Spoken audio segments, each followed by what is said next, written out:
Vision d'apocalypse mini Hiroshima, c'est en ces termes que les témoins décrivent l'explosion d'un gazoduc souterrain qui s'est produite ce matin en Belgique, à une vingtaine de kilomètres de la frontière française.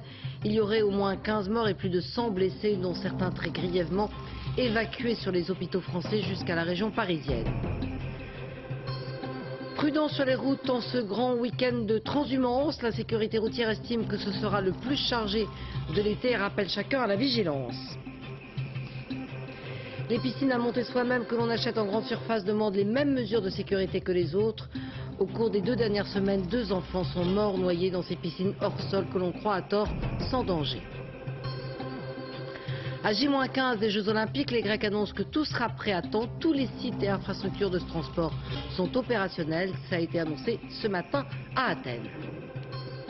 Madame, Monsieur, bonsoir. C'est une énorme explosion qui a dévasté en Belgique ce matin une zone industrielle située près de la ville de Ath, à 20 km de la frontière française. Il semble, selon les premiers éléments, qu'une fuite de gaz sur laquelle des pompiers et des secouristes intervenaient ait provoqué l'explosion du gazoduc qui relie le port d'Anvers au nord de la France. Il y aurait au moins 15 morts et plus d'une centaine de blessés, en majorité des grands brûlés. Fanny Auvergne.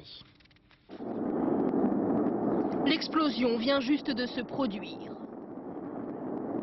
Des flammes de plus de 100 mètres de haut embrasent le ciel de Guilanguin. Il est 9 h du matin dans une zone industrielle du sud de la Belgique. Toutes les voitures sont carbonisées dans un périmètre de plusieurs centaines de mètres.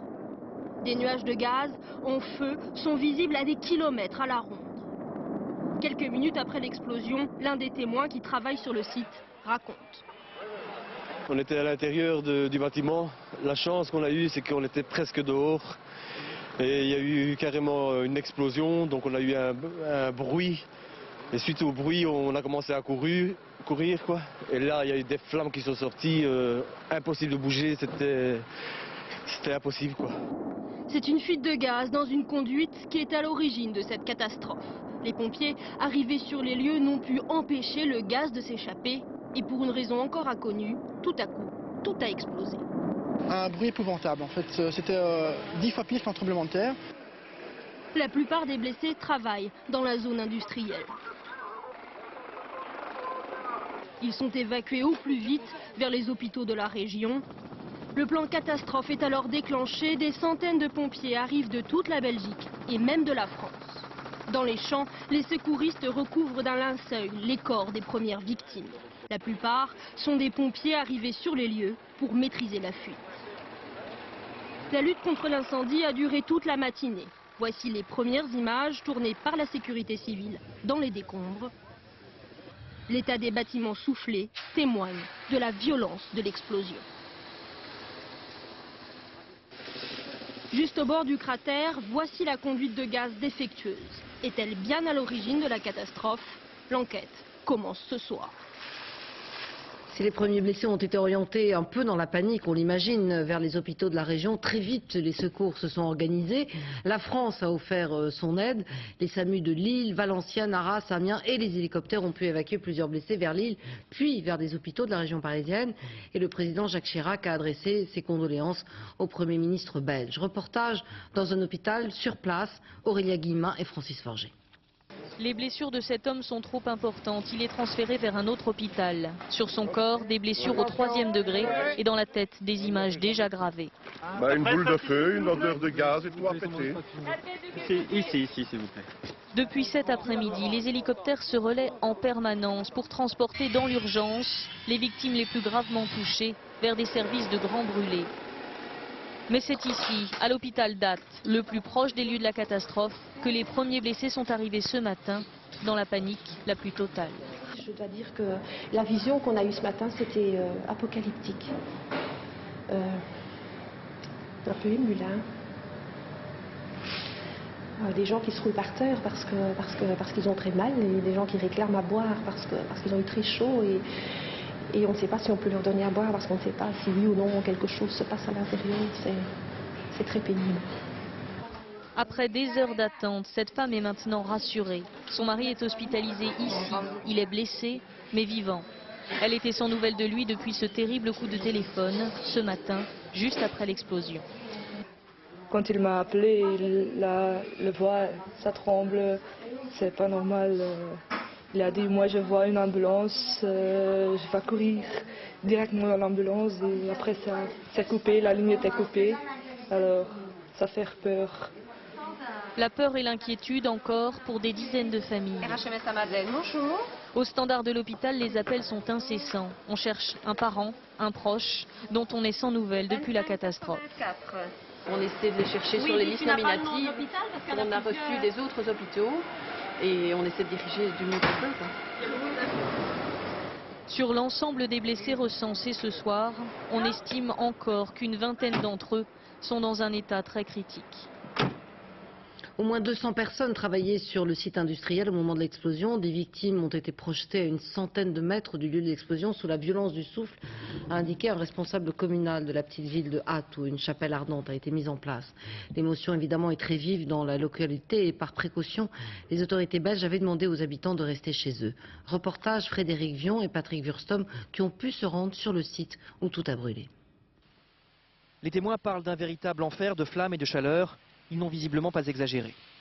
Nous sommes à l'épicentre de l'accident, au cœur de la zone dévastée, sur les lieux de ce qui aurait dû être bientôt une usine de diamants industriels. Ici, tout ce qui n'a pas brûlé dans le périmètre immédiat de l'entreprise a fondu sous l'onde de chaleur. C'est ici également que se compte le plus grand nombre de victimes parmi les ouvriers et futurs employés de l'usine. Il devait faire l'ouverture officielle, je pense, d'ici 15 jours, 3 semaines. Leurs bâtiments sont tout nouveaux, là, il y avait encore des travaux. C'était encore en travaux pour l'instant, oui. Et c'est ces entreprises-là dont il ne reste plus rien? C'est une des entreprises dont il ne reste plus rien, mais je pense qu'il y a 2 autres entreprises qui ont été largement endommagées. Tout autour, en effet, plusieurs bâtiments se sont effondrés sur cette zone industrielle de Guilinguien, qui est l'une des plus importantes de Wallonie. À seulement 300 mètres de là, les premières maisons ont toujours leurs vitres et leurs volets, mais les habitants ont pourtant cru ce matin à un tremblement de terre ou un crash d'avion. Il y a tout qui s'est mis à trembler chez moi, les fenêtres ont commencé à partir à trembler, à vibrer. Il y a toute la maison qui a bougé. Et alors, à l'intérieur, mon enfant de 10 ans commençait à hurler, à pleurer. Moi, j'étais dans mon fauteuil et j'avançais avec mon fauteuil tellement qu'il tremblait. Alors, je suis sorti dehors. Alors, je me suis mis là, de l'autre côté de la route. Et j'ai senti la chaleur jusqu'à sur mon bras. Là, il y a au moins 1,5 km. Hein. J'ai vu des blessés qui couraient ici, derrière et devant. Des blessés, bon, qui étaient brûlés sur tout le corps, quoi. Cet après-midi encore, la police belge fouillait les champs alentours à la recherche de corps qui auraient été projetés. Plusieurs personnes ce soir sont encore portées disparues. Et nous retrouvons en direct de Hatt en Belgique Frédéric Rota. Alors Frédéric, est-ce qu'on en sait un peu plus maintenant sur le nombre de victimes ? Mais écoutez, d'après le bilan officiel et encore provisoire, il y a 15 morts dans cette catastrophe. 15 morts, ainsi que 120 personnes soignées dans des hôpitaux, tant en Belgique, bien sûr, pour la majorité, qu'en France, dans des hôpitaux comme Lille ou Valenciennes.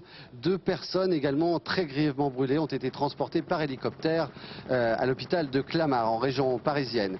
Il faut également que vous sachiez qu'il y a 3 personnes qui sont encore portées disparues sur les lieux de l'explosion. Alors Frédéric, on annonce pour demain la visite du roi des Belges. Il doit se rendre sur place. Tout à fait, vous imaginez l'émotion ici. Le fils du roi des Belges, le prince Laurent, s'est rendu cet après-midi d'ores et déjà à Hatt, sur les lieux de la catastrophe. Le Premier ministre belge a également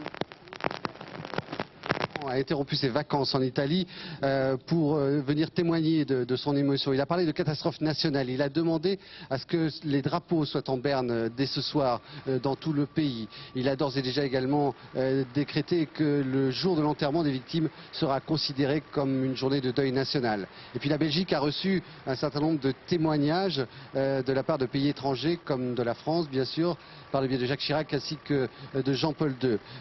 Ces deux chefs d'État ont voulu témoigner de la sympathie envers les Belges qui connaissent une nouvelle fois une tragédie, la plus importante tragédie industrielle de ces 40 dernières années.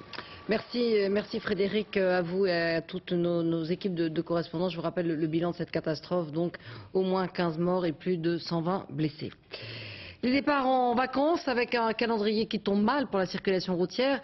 Ce week-end correspond aux grandes transhumances entre les vacanciers de juillet et ceux du mois d'août. Ce sera donc le plus gros week-end de l'été en termes de circulation. Reportage au sud de Lyon sur l'autoroute du Soleil avec Benoît Gadret et Jean-Pierre Rivalin. Les premiers ralentissements sont apparus en milieu d'après-midi au sud de Lyon.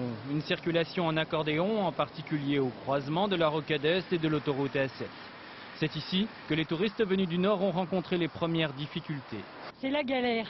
Pourquoi? Parce que c'est bouché depuis qu'on est sur l'autoroute. C'est une horreur.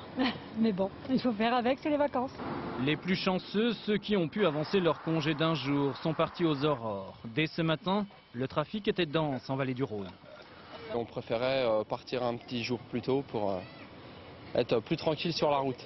Et c'est le cas? Il y a du monde, mais ça roule quand même convenablement, donc c'est ce qu'on espérait. Information routière, bonjour. Demain sera la journée la plus difficile de l'année sur l'autoroute A7. Et pour ceux qui souhaitent vraiment prendre la route, voici les derniers conseils. Il vaut mieux partir dès tôt le matin, c'est-à-dire avant 3 h du matin. Ou alors préférer la fin d'après-midi, début de soirée à partir de 18 h. Plus de 200 000 véhicules traverseront demain la vallée du Rhône, un flot ininterrompu sous des températures caniculaires entre 35 et 37 degrés. Et pour faire face à l'affluence, la Société des autoroutes du sud de la France, qui gère entre autres l'autoroute A7, a renforcé son dispositif de contrôle et d'entretien qui est en service 24 h sur 24, à l'occasion évidemment de ces 3 jours de trafic intense. Reportage entre Valence et Loriol, Stéphanie Labrousse et Thierry Simonet. Oui, pour le VL plus caravane, là, donc il n'y a plus personne.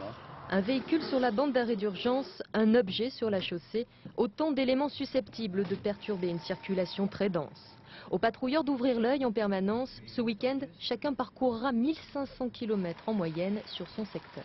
C'est un service qui tourne en 3/8, donc 24 h sur 24. Il y a toujours quelqu'un qui tourne sur le secteur sud et une autre personne sur le secteur nord. Pendant ces 3 jours, 500 000 véhicules sont attendus sur cette portion de la 7, 6 fois plus qu'un week-end creux. On fait un petit point sur les conditions de circulation dans ton secteur. Un trafic analysé au PC de Valence Nord grâce aux caméras placées sur le réseau. Face au plus gros week-end de l'été, pas de recette miracle, mais une préparation à l'année. Nous préparons nos stocks, nous préparons nos matériels, nous préparons nos têtes aussi à affronter le moindre événement. C'est pas quelque chose de spectaculaire. Ça prend du temps, ça commence dès le mois de janvier, parfois même l'année d'avant.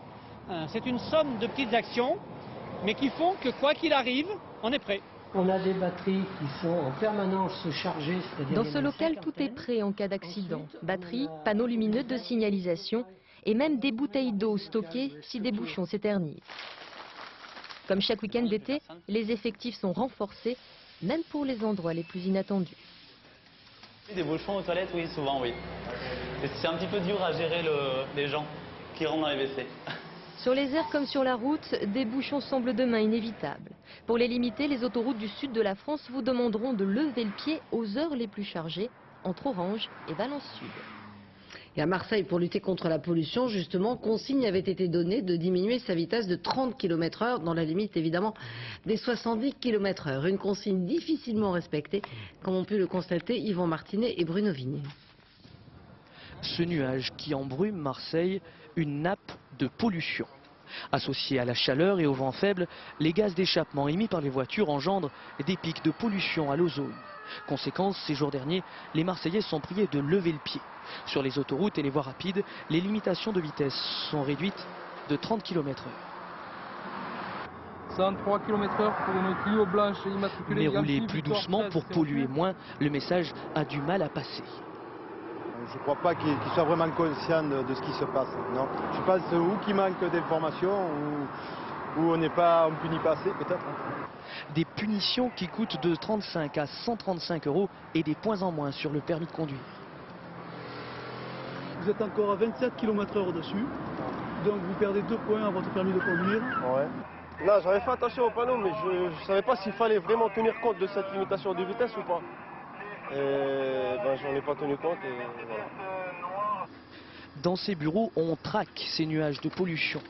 Avant, si nécessaire, de donner l'alerte aux zones concernées.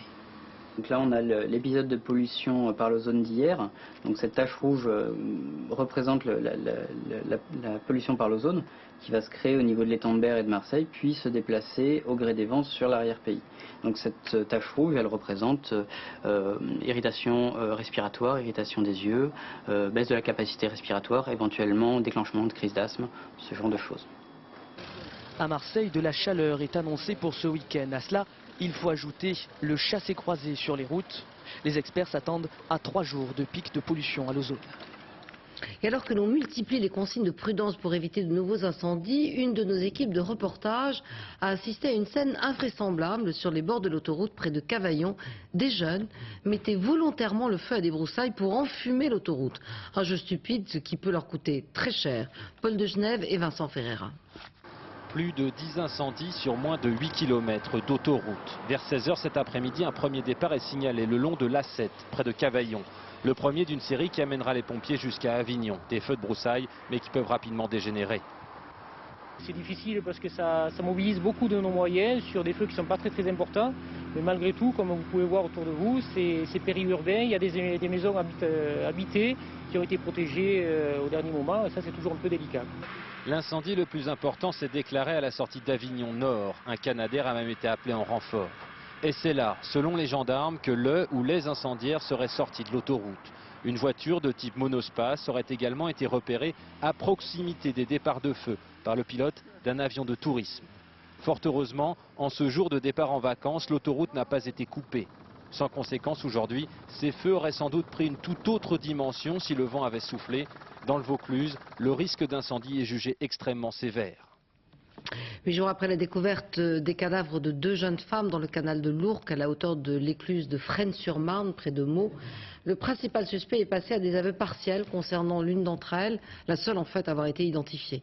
Il a été incarcéré et mis en examen pour assassinat. Explication Amaury Guibert et Raymond Clément. 2 cadavres, dénudés et ligotés, 2 femmes jetées au même endroit dans le canal de l'Ourcq, vivantes mais inconscientes. Après 10 jours d'enquête, un suspect a reconnu avoir tué l'une des 2 victimes, Angélique, 23 ans. Cyril Koskinas connaissait la jeune fille. Ils se sont rencontrés il y a 3 ans dans une entreprise de transport, sont devenus bons amis, se voyaient très souvent. La semaine dernière, Angélique est venue lui rendre visite à son domicile de Mitry-Mory. Selon le suspect, elle aurait alors consenti à des jeux sexuels.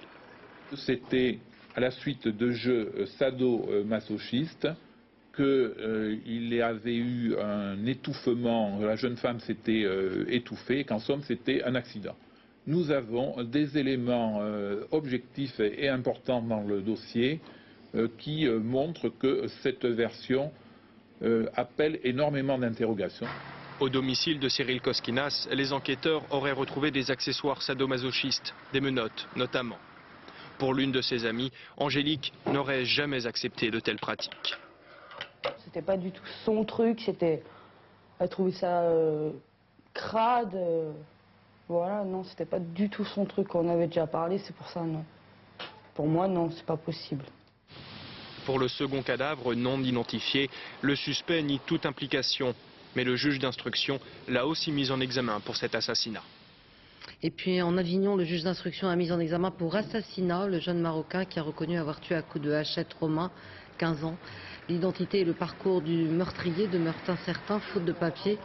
Il a été placé en mandat de dépôt et puis demain, une marche blanche aura lieu à la mémoire de Romain dans l'île de la Barthelasse.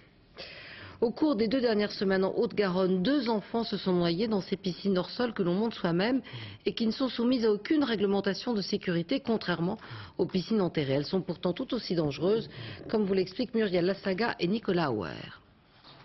Barboter dans la piscine, c'est le grand plaisir de Lise, à peine 2 ans.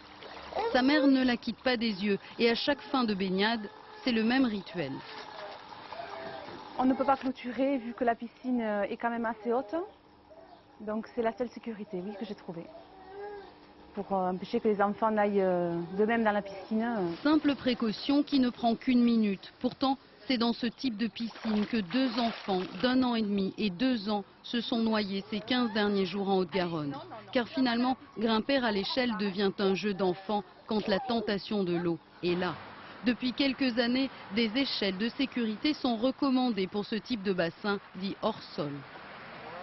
Il suffit simplement de tirer, toujours aussi simple, voilà. Il suffit de mettre un cadenas ici qui va permettre d'empêcher de redescendre les marches et de permettre ainsi de sécuriser l'accès à la piscine. De simples recommandations mais aucune obligation pour ces bassins hors sol. C'est tout le paradoxe de la nouvelle réglementation sur les piscines. Tout aussi dangereux, ce type de bassin est pourtant de plus en plus demandé car beaucoup moins cher qu'une piscine classique. Mais l'eau reste un piège mortel. Une victime qui est restée moins d'une minute dans l'eau a de grandes chances de s'en sortir. Au-delà, effectivement, ces chances sont moindres. Alors, pour que la piscine reste avant tout un espace ludique, la surveillance à tout instant reste la seule sécurité. Le chômage continue de croître en France. Il a augmenté légèrement en juin et frôle désormais la barre des 10%, une augmentation attribuée par le gouvernement, notamment à la réintégration dans les chiffres des chômeurs dits recalculés, c'est-à-dire réintégrés dans le système UNEDIC. Et avant de partir en vacances, le ministre de l'économie a dévoilé le volet dépenses du budget 2005. Tous les postes seront réduits de 0,2%, y compris celui de la défense. Nicolas Sarkozy a également suggéré une possible réforme de l'impôt sur la fortune liée à l'amnistie fiscale, de quoi alimenter les conversations. Alexandre Carr. Depuis quelques jours, Jean-Pierre Raffarin, Nicolas Sarkozy et même le secrétaire d'État au budget, Dominique Bussereau, rivalisent de déclarations sur les arbitrages budgétaires. Conférences de presse ou interviews, tout est bon pour occuper le terrain médiatique. Dernière annonce en date, signée du ministre de l'économie, une baisse de 0,2% des crédits sur tous les ministères. Mais voilà, certaines de ces décisions provoquent déjà un cafouillage au plus haut niveau. Mercredi, Jean-Pierre Raffarin annonçait le report d'une partie de la hausse du SMIC. 4% pour juillet 2005, 4% pour juillet 2006. Ce matin, le porte-parole du gouvernement, lui, se montrait moins affirmatif. La question est de savoir, mais ce n'est pas tranché aujourd'hui, ce qu'il en sera de la suite de ce processus d'augmentation du SMIC. Autre sujet qui fâche, le nouveau ballon d'essai lancé par le gouvernement sur l'amnistie fiscale. Le patron de Bercy allant même jusqu'à déclarer que l'impôt sur la fortune pourrait bien être un frein au retour des capitaux. Et là, ce sont les députés UMP qui n'apprécient pas d'avoir été oubliés dans la consultation. Les parlementaires du groupe UMP n'ont pas du tout l'intention de se laisser imposer n'importe quoi dans la loi de finances. Pour l'opposition, la cacophonie qui secoue la majorité a une explication évidente. Pour pouvoir être chef à l'UMP, il faut être le plus à droite possible. Donc chacun y va de sa déclaration, de son sentiment, de son interview, de sa conférence de presse pour montrer qu'il est vraiment le chef de la droite et que lui va appliquer ou applique une politique très à droite. Et c'est donc nos concitoyens qui, encore une fois, dans les mois à venir, à la rentrée, vont avoir à payer le prix de cette politique. Le gouvernement n'aura pas trop des vacances pour remettre un peu d'ordre dans ses rangs et dans sa majorité. Et parmi les réformes annoncées, une concerne la redevance audiovisuelle. Elle sera désormais calculée par foyer, c'est-à-dire qu'elle ne s'appliquera pas aux résidences secondaires qui en seront donc exonérées. En revanche, elle sera payée avec la taxe d'habitation dans la déclaration 2004 de l'impôt. Les parlementaires sont désormais eux aussi en vacances, mais avant de conclure la session extraordinaire, ils ont adopté définitivement la réforme de l'assurance maladie, un texte qui prévoit entre autres la contribution d'1 euro par consultation, le dossier médical personnalisé, le médecin de référence et la photographie sur la carte vitale. Enfin, la hausse de cotisation est aussi prévue pour les retraités imposables. Le ministre de la Santé, Philippe Douste-Blazy, a pour sa part présenté aujourd'hui son plan de sauvetage de la chirurgie. Après avoir reçu l'ensemble des syndicats, il a annoncé entre autres une revalorisation des actes et un gel des primes d'assurance. Nicolas Châteauneuf et Sophie Rodier. Le docteur Philippe Normand a 54 ans. C'est l'âge moyen des chirurgiens français, une profession qui vieillit et qui se juge même en voie d'extinction. Le docteur Normand est chirurgien viscéral. Il y a 3 ans, il payait 2000 € d'assurance professionnelle. Entre-temps, la facture a été multipliée par 9, soit 17 500 €. C'est 20% de ses revenus bruts. Mais pour lui, la volonté du ministre de la Santé de voir geler les primes d'assurance ne résout rien. C'est toujours la même chose, atermoiement, temporisation. On essaie de désamorcer un conflit. En fait, il n'y a pas de conflit. Ça fait des années et des années et des années que ça dure. Moi, ça fait 20 ans que je suis en exercice. Ça fait 20 ans qu'on dit les mêmes choses, qu'il y a des réunions, des commissions, des ceci, des cela, des palabres, et il ne se passe rien. Premier point du plan, une revalorisation des actes de 10%. Mais cette mesure a été négociée l'année dernière pour tous les médecins libéraux. Le ministre propose donc en plus une aide aux chirurgiens conventionnés dont les revenus n'ont pas bougé depuis 10 ans. Enfin, la formation de chirurgie pourra être modifiée afin d'attirer de nouveau les jeunes médecins. Mais en pleine période d'arbitrage budgétaire, aucun financement définitif n'a été fixé, ce qui n'empêche pas le ministre de la Santé d'être optimiste pour la suite des discussions. Les négociations que nous avons avec les chirurgiens, d'abord, sont des négociations de bonne qualité. Nous n'avons qu'un seul but, sauver la chirurgie en France. Du 30 août au 5 septembre, 2000 chirurgiens libéraux se disent prêts à s'exiler symboliquement en Angleterre. Et pour l'instant, la menace n'a pas été levée. Et si les chirurgiens menacent donc de s'expatrier le temps d'une manifestation à Londres, certains patients, eux, sont déjà passés à l'acte, c'est le cas de le dire, profitant de leurs vacances et de l'infrastructure hospitalière des destinations touristiques. Certains Français mélangent loisirs et soins. Exemple avec la Thaïlande. Reportage Nathalie Sapena et Nathalie Gallet. À Bangkok, les touristes viennent pour admirer les temples, se balader en tuk-tuk ou voguer parmi les pirogues des marchés flottants. Mais certains choisissent la Thaïlande pour une autre raison. Ses soins médicaux à très bas prix. Bumrungrad est le plus grand et le plus luxueux de ces hôpitaux privés qui attirent des clients venus du monde entier. 3000 patients par jour, dont un tiers d'étrangers, logés dans des chambres dignes d'un hôtel 5 étoiles. Les locaux sont superbes, les infirmières très attentionnées et elles s'occupent bien de vous. Par bien des côtés, ça ressemble plus à un hôtel qu'à un hôpital. C'est pourtant bien un hôpital. Ici, l'étage entier est consacré au bilan de santé. Pour 220 € par personne, ce couple de Français s'est fait ausculter de la tête aux pieds, une vingtaine d'examens en une seule journée. Il y a une petite kyste, mais c'est pas... Les résultats sont expliqués par le truchement d'une interprète. Avoir un rapport avec les anticoagulants. On leur propose de rencontrer un spécialiste dans la foulée, mais le couple préfère un rendez-vous dans 2 jours. Oui, on va profiter d'aller voir la plage. On va sur place, on a un rendez-vous avec la plage, donc on va y aller sans tarder et on revient vendredi. Voilà. Ce couple, qui habite au Cambodge, préfère payer de sa poche son bilan de santé et son voyage en Thaïlande, même s'ils ne sont pas remboursés et même s'ils rentrent tous les étés en France. Si on veut faire ces examens-là en France, c'est une semaine de foutu, une semaine de vacances qui est sacrifiée. Sans compter les complications. Et puis il faut que les enfants prennent les rendez-vous 3 mois avant, parce que c'est pas toujours évident. Ici, je ne comprends pas le miracle. On passe un email, le jour qui nous convient, tout est dans la chaîne et ça se passe dans la journée sans problème. C'est vraiment très performant. Et l'hôpital inspire confiance, des équipements de pointe et des médecins formés dans les grandes universités européennes ou américaines.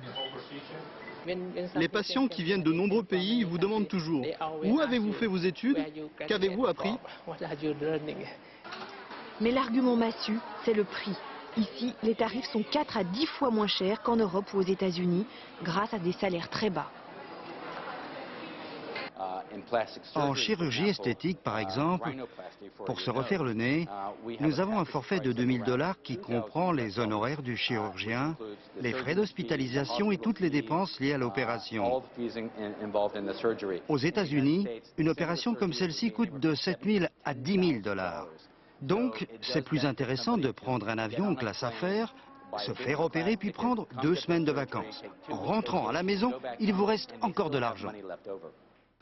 Sur les 11 millions de touristes qui visitent la Thaïlande, 500 000 viennent s'y faire soigner, essentiellement des Occidentaux résidant en Asie. Un tourisme médical qui prospère sur les difficultés des systèmes de protection sociale. Fin de la convention démocrate à Boston, aux États-Unis, avec le discours du candidat désormais investi. John Kerry a voulu montrer qu'il avait la carrure d'un homme d'État capable de protéger le pays contre les agressions extérieures et d'améliorer la vie quotidienne des Américains. Reportage Pascal Golomer et Tristan Lebrun.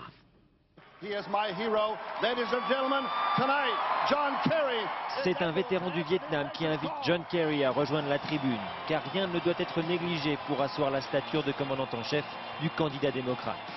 Ses anciens compagnons d'armes sont là eux aussi pour saluer leur lieutenant et sa première phrase sonne comme un salut militaire.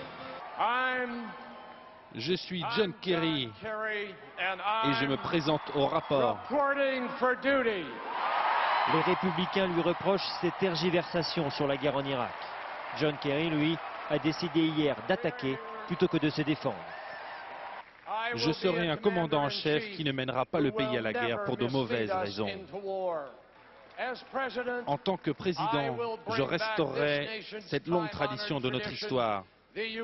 Les États-Unis d'Amérique partent en guerre, non pas parce qu'ils en ont envie, mais parce qu'ils le doivent.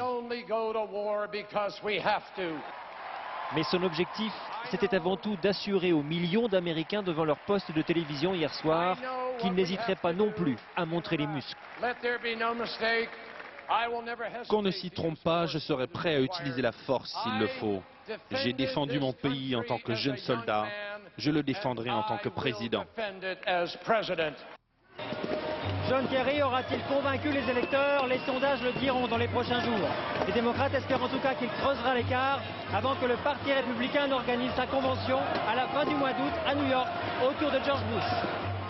Et pendant ce temps, à Bagdad, Colin Powell, le secrétaire d'État américain, était en visite surprise pour montrer que les États-Unis suivent de très près la flambée de violence qui a succédé au désengagement théorique, en tout cas des Américains.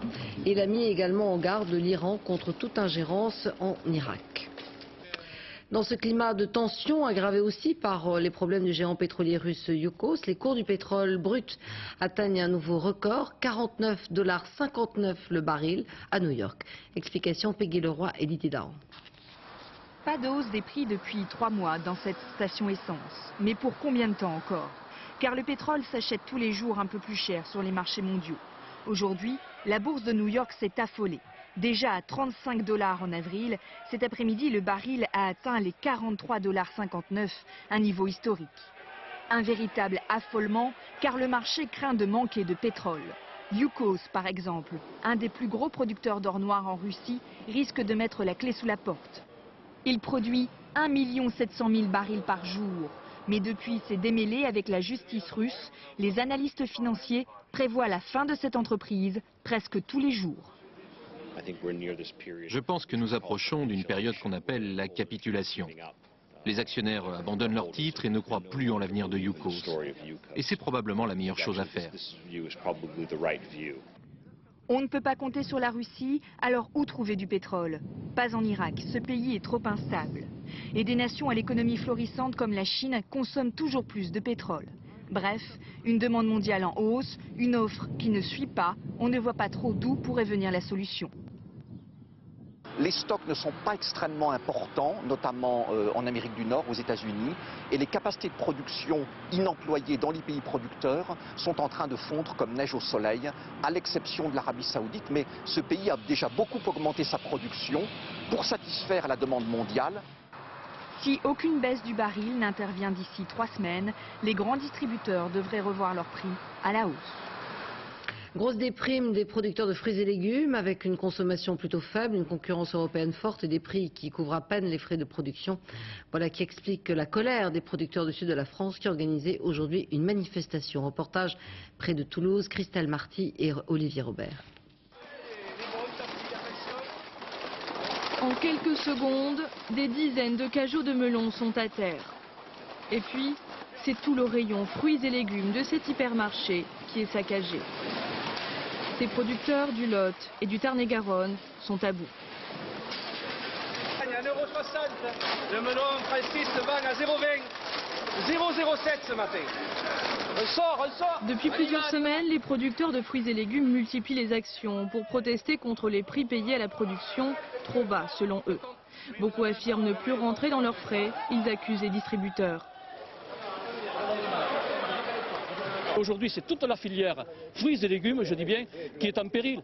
On nous a payé du melon ces jours-ci à 0,07 € le kilo. Donc à partir de là, vous pouvez bien comprendre que c'est tout un secteur qui est en jeu. De leur côté, les clients boudent les étalages de fruits et légumes. Pour eux, les prix sont trop élevés. Vraiment, ils sont un peu chers. Tout a augmenté depuis l'euro, c'est comme ça, ça augmente, malheureusement. À cela s'ajoutent les températures trop clémentes du mois de juillet qui n'ont pas incité les Français à consommer les produits de saison. Une clientèle rare, des stocks importants et donc des tensions sur les prix. On baisse les prix pour qu'on vend quoi. Parce que sinon vous vendez pas? Sinon c'est mort. Ce week-end, certains supermarchés ont décidé de lancer une campagne de promotion. Objectif, faire revenir la clientèle et redorer leur image auprès des producteurs, en vendant parfois à prix coûtant. Une opération qui, l'espère, devrait porter ses fruits. Les primes aussi chez les professionnels du tourisme. Les vacanciers sont attendus ou espérés sur le littoral méditerranéen où l'on estime que le mois de juillet a été moins bon qu'en 2003. En cause, la qualité de l'accueil sans doute, mais aussi les prix jugés trop élevés. C'est le cas notamment en Corse. Reportage Mathias Sillon et Chloé Lecomte. On se sent un peu seul sur le sable corse cet été. Des plages quasiment désertes, le rêve pour les touristes, un cauchemar pour les commerçants de Porticcio. Moins 50% pour les locations de jet ski par rapport à l'année dernière. Au mois de juin, au mois de juillet, la plage était déserte. C'est même impressionnant. Impressionnant également, ces rangées de transat, vides, désespérément vides. Le touriste, il n'est pas là, hein, on ne le voit pas. Hein. Il est ailleurs. Hein. Il doit être sur la côte atlantique, en Bretagne. Je crois qu'il y a beaucoup de... Ça a plu à Bretagne cette année. Mais la concurrence la plus féroce s'appelle Croatie ou Maghreb. Même les hôtels idéalement situés attirent 2 fois moins de clients que l'année dernière, au grand désespoir de leurs propriétaires. Pour 700 €, partez une semaine en Tunisie. 700 €, ça couvre à peine le voyage, enfin la traversée. Coût de la traversée entre le continent et la Corse, 600 € pour une famille et sa voiture. Des prix qui ne décourageaient pas les touristes jusqu'à cette mauvaise saison 2004. Une année en recul certainement, après cette année de croissance, on a doublé en 7 ans les flux touristiques vers l'île. Hein, donc effectivement, il est un petit peu logique que nous soyons un petit peu attaqués par d'autres à qui nous avons pris des parts de marché. Mais les commerçants corses ne s'avouent pas vaincus. Traditionnellement, leur île a toujours fait le plein de touristes au mois d'août. On se rassure comme on peut. J-15, dans 2 semaines débutent à Athènes les Jeux Olympiques et les organisateurs crient victoire. Ils seront prêts, ils le disent. Tous les sites sont achevés, mais la sécurité est plus que jamais la préoccupation majeure de ces JO. Explication Julien Benedetto. Le coup d'envoi des Jeux de la sécurité. À l'image de ces commandos antiterroristes, Athènes accélère la mise en place de son dispositif de sécurité à moins de 15 jours des premières épreuves. Au total, 70 000 policiers et militaires veilleront jour et nuit sur les eaux du port. Un dispositif 3 fois supérieur à celui des Jeux de Sydney. Des missiles patriotes sont en place. Ils surveilleront l'espace aérien pendant toute la durée des Jeux. Ici, le plan d'eau où se dérouleront les épreuves de canoë-kayak est passé au peigne fin. Coût total de l'opération, 1 milliard €. Il ne s'agit pas là de mesures de défense, mais de mesures de prévention. Nous ne voulons en aucun cas retirer à ces Jeux l'idée d'une compétition amicale et fraternelle. Aujourd'hui, Athènes a achevé au sprint le marathon des préparatifs. Les 35 sites et les infrastructures sont opérationnels. Un soulagement pour les organisateurs, longtemps critiqués pour la lenteur des travaux. Des travaux qui continueront quand même jusqu'à la dernière minute aux alentours du stade olympique de 80 000 places où aura lieu la cérémonie d'ouverture. Quant aux 3 000 médailles réservées aux vainqueurs et à leurs dauphins, elles sont presque prêtes. Les futurs médaillés découvriront sur chacune d'entre elles Nike, la déesse ailée de la victoire, clin d'œil à la mythologie. Et sur les pistes d'entraînement, les préparatifs s'accélèrent également après l'échec cuisant de Sydney. L'athlétisme français attend beaucoup du rendez-vous olympique d'Athènes. Les chances de médaille passent surtout par les filles. La sprinteuse Muriel Urtis fait partie des meilleurs espoirs tricolores. La Française est prête à relever le défi. Aaron Tanzi et Serge Dian. Enfoui dans son sac, tel un trésor, voici le genre de lettre qui, à 15 jours du début des Jeux, vaut de l'or. Ça, c'est le départ pour les Jeux. À quelle heure? L'heure 7h20, ça me fait moins rigoler, moins sourire, mais bon, on sera obligé, on n'a pas le choix. Le choix de se forger un destin olympique se construit pas à pas, et Muriel Urtis y travaille avec acharnement. Hier, c'était à Vincennes, banlieue parisienne. Séance d'entraînement avec les filles du 4x100, dernier réglage sous un soleil de plomb pour décrocher en Grèce de l'or, du bronze ou de l'argent. Avec cette chaleur, c'est presque Athènes. On n'est pas loin des températures d'Athènes, c'est vrai que ça nous donne un petit avant-goût. Les Jeux, Muriel Urtis y a déjà goûté. Sydney, elle n'a que 21 ans, ici au dernier couloir à gauche. Elle est là pour apprendre. Termine avant-dernière de sa demi-finale, une sortie des Jeux sans gloire, mais avec des étoiles plein la tête. Je regardais partout, j'allais voir tout ce qui pouvait être vu, les différents sports, le village olympique. C'est vrai que je m'éparpillais un petit peu partout sans trop penser à ma compétition. Depuis, Muriel Urtis a beaucoup changé. Ne vient plus seulement pour participer, mais pour gagner 200 mètres des championnats d'Europe, un sourire et un titre. Elle conjugue l'effort au singulier comme au pluriel. L'an dernier à Paris, championnat du monde, Urtis et les filles du relais se couvrent d'or. Une autre médaille, de bronze, récupérée juste avant les Jeux. C'est sûrement un bon présage avant de partir à la conquête de son rêve olympique. Le festival interceltique de Lorient débute ce soir. Il dure jusqu'à dimanche avec en point d'orgue, dimanche justement, la grande parade des cornemuses venues de tout le monde celte, de l'Écosse au Portugal.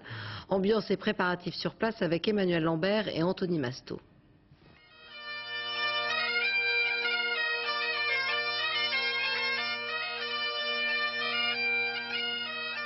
Cornemuse, bombarde, biniou, comme chaque année, Lorient s'anime au son de la tradition. Pendant 10 jours, la ville se transforme en capitale de tous les Celtes. Petits et grands, tous réunis par la même musique. C'est la fête, c'est les vacances, c'est aussi la culture qui revit. De l'Irlande à la Galice, en passant par le Canada, ils sont des dizaines de milliers à se donner rendez-vous ici. À peine arrivés, ces Irlandais sont déjà à pied d'œuvre. Des claquettes au son d'une gigue, histoire de partager sa culture celte. C'est très bien de voir le mélange de cultures, la fusion, l'intercroisement et les similitudes en fait que ces pays partagent. C'est très important pour moi que la culture celtique soit très vivante.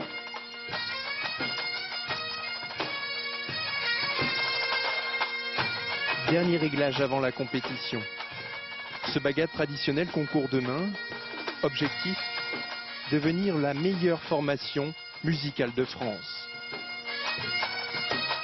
Bon, il y a beaucoup de boulot, hein. On bosse 3 h le matin et le soir on finit vers 11 h. Donc c'est intensif, mais bon, on prend beaucoup de plaisir. À l'heure où le soleil se couche, les festivaliers vont se réunir. Lorient attend 650 000 personnes cette année. C'est la fin de ce journal et suivant la météo présentée par Nathalie Réouboué, puis le point route avec Julien Pascal, 20h55, 2 épisodes de PJ. Vers 1h15, le dernier journal, Dorothée Cochard. J'aurai le plaisir de vous retrouver demain dès 13h. Très bonne soirée sur France 2, bonsoir.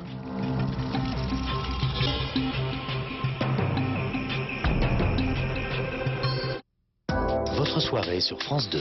Retrouvez toute l'équipe de PJ et un épisode inédit de Brigade. Dans la banlieue de Los Angeles, suivez des fidèles baignés dans la foi et la soul music. Enfin, Contre-courant reconstitue la fuite des maquisards.